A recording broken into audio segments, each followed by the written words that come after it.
So just like we spoke about in yesterday's video, we showed up to the York Flatland Jam. We're here in York, Pennsylvania. Never been to this event before. Now, what's so crazy about this, I'll give you a little bit of a back history to it. In 1988, the first Dorkin in York video came out, and it revolutionized BMX in so many different ways, especially the fact that Flatland was exploding at the time. The amount of tricks and the kind of tricks that were getting done were just groundbreaking beyond belief. So the Dorkin videos kept on inspiring people all around the country, and it started here in York, Pennsylvania, which is so crazy to think about. Here we are in 2021, 33 years later, and we're still in a parking lot riding BMX. It's gonna be a lot of Flatland, a lot of original tricks that we don't really see too often on the channel. We got Maddie and Vinny here today to cruise around. We're gonna be doing some Flatland stuff, but this is gonna be a lot of fun, guys. You boys ready for this?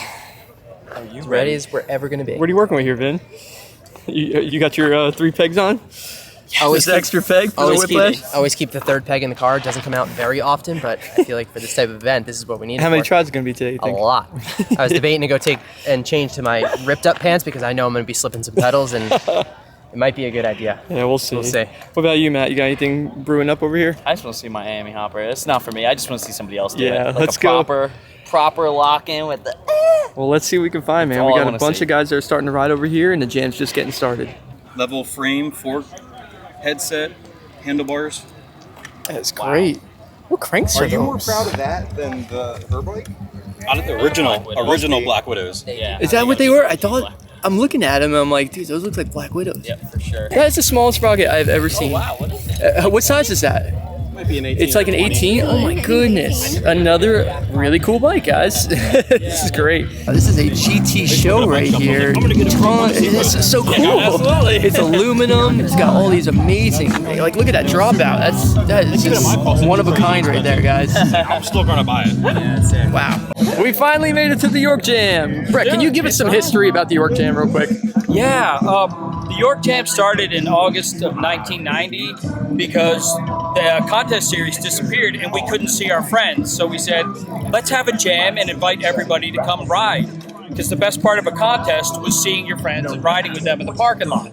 So that's what we did. So we invented the jam, and it's get together and ride, no competition, just have fun and catch up with everybody, see what they're doing, and they can see what you're doing. jams has there been? Yeah, how many? No, I'm curious. Was there a time off at all between Yeah, York Jams? this is probably about 25 or 26. Wow. We took the late 90s, we took a couple years off. We took a year off in the early 2000s. I brought it back in 2000, and I was like, I want to stop doing the York Jam because someday we're going to do it and 30 people are going to show up, and the next year 12 people are going to show up. And that was what I was thinking 20 years ago. And like, we still get over 100 people. This is great, man. We're here on the morning. The music just came on, and I'm just seeing guys in the background just doing some That's crazy Mark Flatland Eaton. runs. He's nominated for the Hall of Fame. How cool is that? And industry guy, all the Dorkin and York videos, Hoffman videos, Haro Candy video.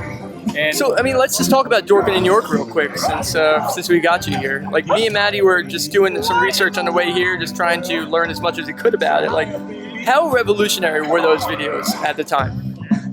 basically, they were the only videos were out, like BMX Plus 101 tricks. Those videos were kind of lame and corny, and we just decided to do it ourselves, literally editing with a rented VCR video camera from a video store and 2 VCRs and cassette tapes, mixing the music that way and adding it in. And it was the first realistic video where people, like, this is what our scene actually is. This is what we're doing. It wasn't a production company hired by a bike company to do a video. And then so they took off, though. People were loving it, huh? People were like so excited to see what was going to happen next out of York, Pennsylvania. The first video came out in '88. Dorkin 10 came out in 2000. And basically, it was cutting-edge, state-of-the-art riding. And they went around the world. When we first put the video out, the tagline at the bottom was "Copy it for your friends. We would." It was never. So cool. It was never make. There was no money to be made, so everybody just saw it. But Kevin and Mark were just cutting-edge riders, inventing the sport. Then other riders like Chris Young, Chase Gwynn came in, Leif Valen, Dylan Worsley. They all came to York and lived here, became a part of the video. So wild. So it was just always cutting edge riding. Well, thank you for doing the videos and putting your effort into BMX, because here we are 2021 and it's still going down. So thanks a lot, Well, Brad. thank you Appreciate guys it. for coming out. We're excited to be here. Let's have some fun. All right.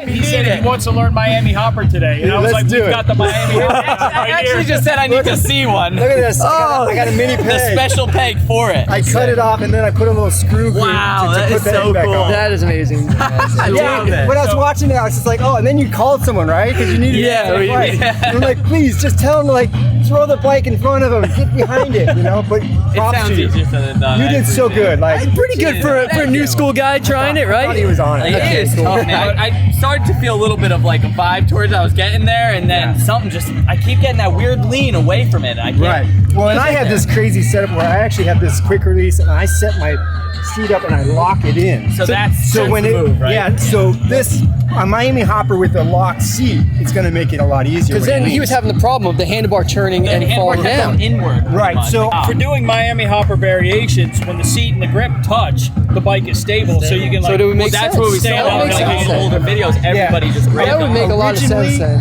Originally, they didn't have brakes. With the peg? Are you kidding me? That was just See how long you left it in there for? We thought that was impossible, so. With the peg, huh? So That is insane. I was like, there's the trick. Matt, are you seeing this? How are- Matt, he's not even touching handlebar and it's locked in right now. That was so sick. Get to that point. Thank you so much for that. That's sick. Okay, so here's my version. Come on, Dave. I'm so psyched for getting Miami Hopper straight away. Oh, that was so awesome. Are you kidding me, I Matt? can't believe That it. was a save, though. That literally was a save. But you still landed it, which is amazing. Look at the balance, guys. I love how locked in. Yes!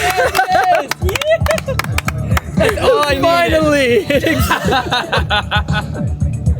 Oh my god. No. What? How is that possible? I can't believe it. This is a joke. It really is. This is one of the craziest things I've ever. ever seen in my life. It's like a mythical thing when you see it in real life. Hey, no way! I can't believe Dave Neary just did a Miami Hopper for you. Sick, man. That was a spin. So here's the That story was behind amazing. that. Thank you. When I first saw Miami Hopper, sick. it was Martin doing it without any peg. I had a peg, so it was like teetering. So I'm like, hey, it's kind of spinning. So then I had my seat hitting, and that's when I started doing this peg spin.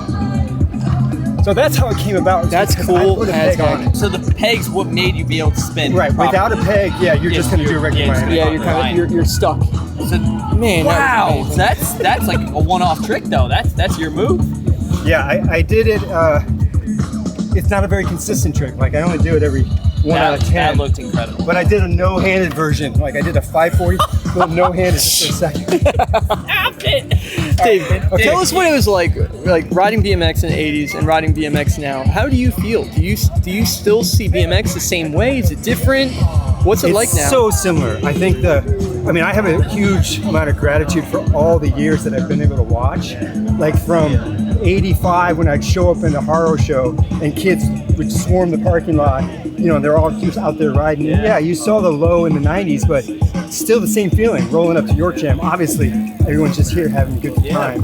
And we're just jamming. There's no contest, there's no pressure. It's just about having good fun. So I think that element has never gone away from me, and I don't think it ever will. Wow. That's awesome to Love hear. it. Appreciate that. Thank you. For sure. So, can I show you guys the Vander roll? Show us anything, please. He said it's We a will somersault never on say no. Flatland. That's what I got to Yeah, so We will never say no to anything you tell us you want to show us today. the thing about the Vander roll is like you don't want to do a lot of these because over time, like I've been doing them for I don't know 30 some odd years, and I had this knot on my shoulder. That's just like a Is there a permanent- chiropractor roll that you can also get? But I do a lot of stretching, and I'm pretty good with that. So I'm not going to put myself. You in just risk. tell me where, and I would love to see it. We're about to get a somersault on pavement. Yeah, we're about to get a Pavement. somersault. I have Wait no for idea this what to one. expect.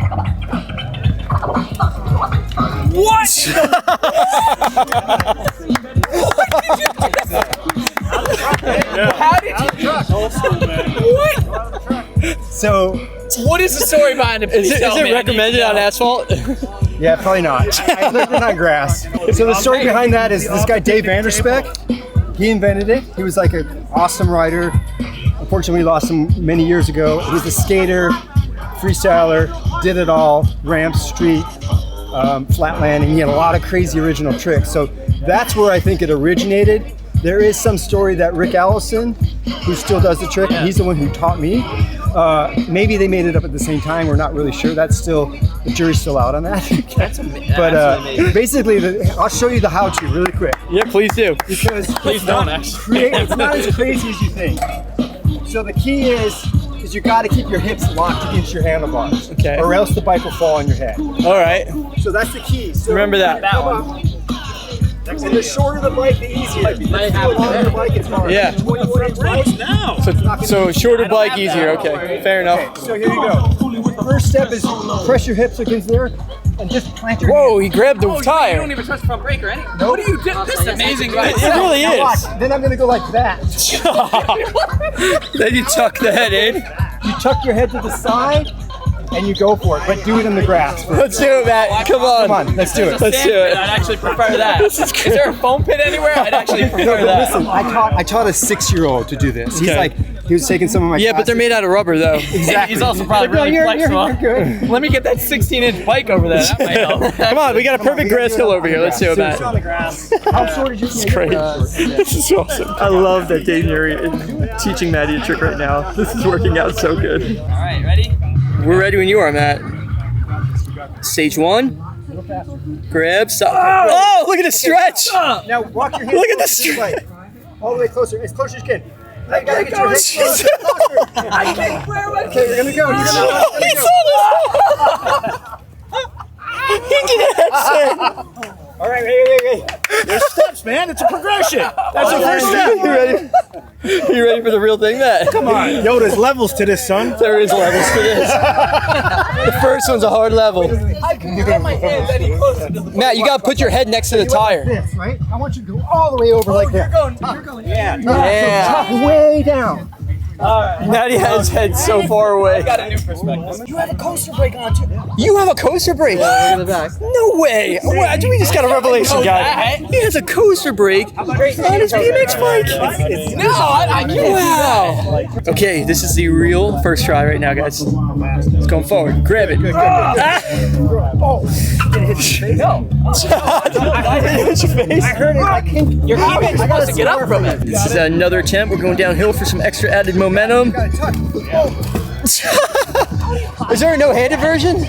I have no idea. I love how Dave is naturally worried about Maddie every time he goes. He's like, "Are you okay?" This is awesome.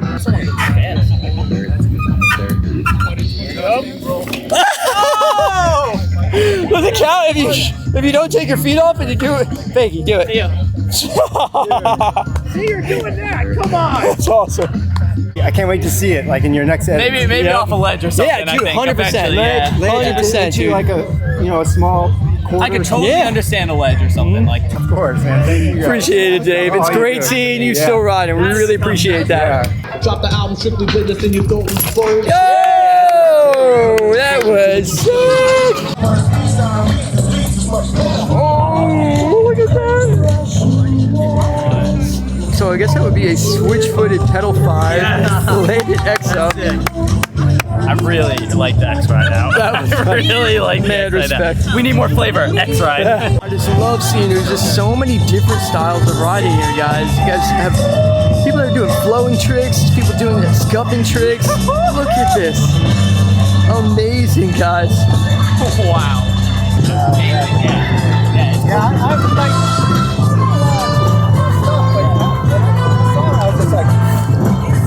Are you kidding me? All right, guys, I have a treat for you. I'm going to introduce you guys to James McCraw. Now, James McCraw actually runs the AFA. It's the American Flatland Association. And he could do a trick that just blew our mind. Maddie doesn't even make It should sense. not be possible. It looks like CGI, so we're going to show you that in a second, but first we're going to talk to James. So James, tell us a little bit about, running the AFA, being in Flatland for so long, and just enjoying BMX. Well, the AFA obviously is 51 years old. I've been riding for 35 plus years.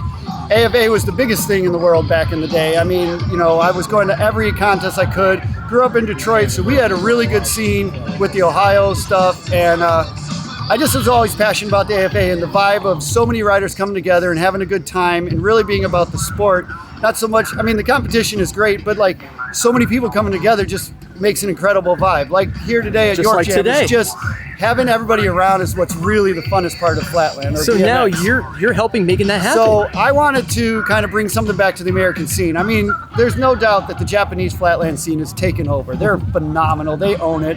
Asia, scene as a whole, China and Philippines. There's this guy Renz who's absolutely incredible out there, But in the American scene, we have a ton of really talented riders, but we're just spread out so much that they just don't kind of get together and have that camaraderie that they have in Japan, where you go ride a scene and there's 50 riders there.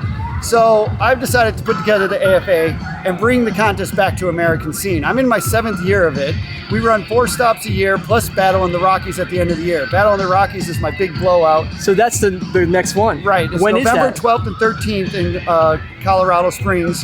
And it basically, the initial one, we did $10,000 cash prize, for the pro purse. This year we're up to about $4,000 on the pro purse. The venue is basically, if you walked into a Walmart and removed every single thing from the store, that's how big the venue is. It's like 80,000 square That's so foot. sick. So everybody can ride. You have every type of riding situation. Guys who do long rolling tricks, guys who do small area stuff, but there's no problem with finding a spot to ride.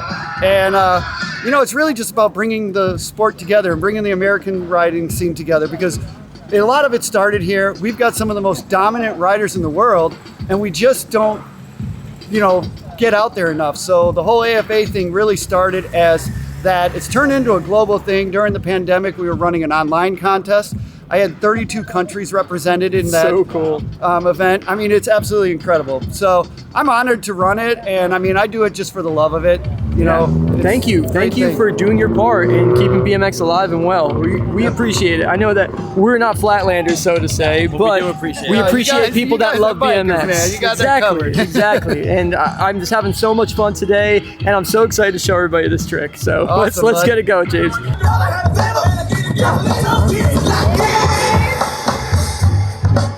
Are you kidding me, guys?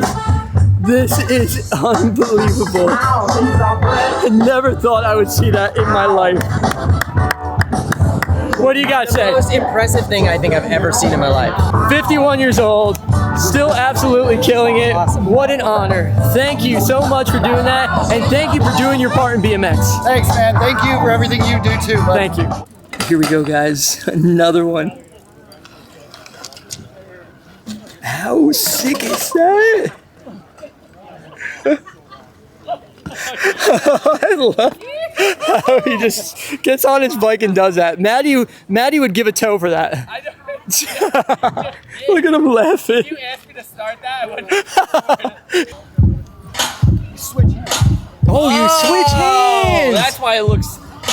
Yeah, that's the difference maker right there. All right, So get if your you bike. left your hand on, would you go into like an X up while you did it? Like if you. Or, Oh, if the bike kind of off. I kind of. That would be kind of cool. I don't think you can do it because the pressure would not allow it. That's Yeah, not I wondering, guess like, you're I right. don't know what would. Because if you unless you left, did it, like, if you upward. didn't switch in a way. You inspired him. I can see a little taste. But then you can step it up to the pedals, which is easier. Which is easier? Yeah, I heard that too. We'll see. That's easier. That's crazy. See, that's exactly what I'm going for. Hey, can you do? Wait. I got a really good trick. He said you can learn this. I'm really curious. So far, he's out. Please. Oh, that doesn't look bad. I just need to get into the manual myself. I think that would be the hard part. Oh, you want Can we just manual? start with a basic? Oh, that first part. I'm like, that's. If I can get that. That is such a joke. Do your best right now, Matt. Yeah, you did it. You sound like 40. Yeah, man. All right, we got some work on our hands. We'll get this. Washer, wiper.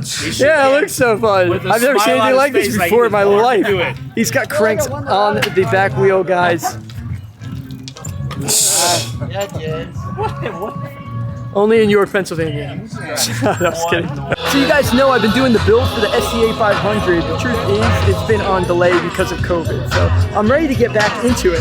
So I'm starting to try to find some new parts for it. I stumbled upon over here. We got some stuff over here that could definitely help out with the build. I found myself a pair of pedals and also a C-pose clamp. We have the Primo tenderizer pedals. We You also have the Primo biking clamp, and this is perfect for the time frame of the SCA that I'm going for.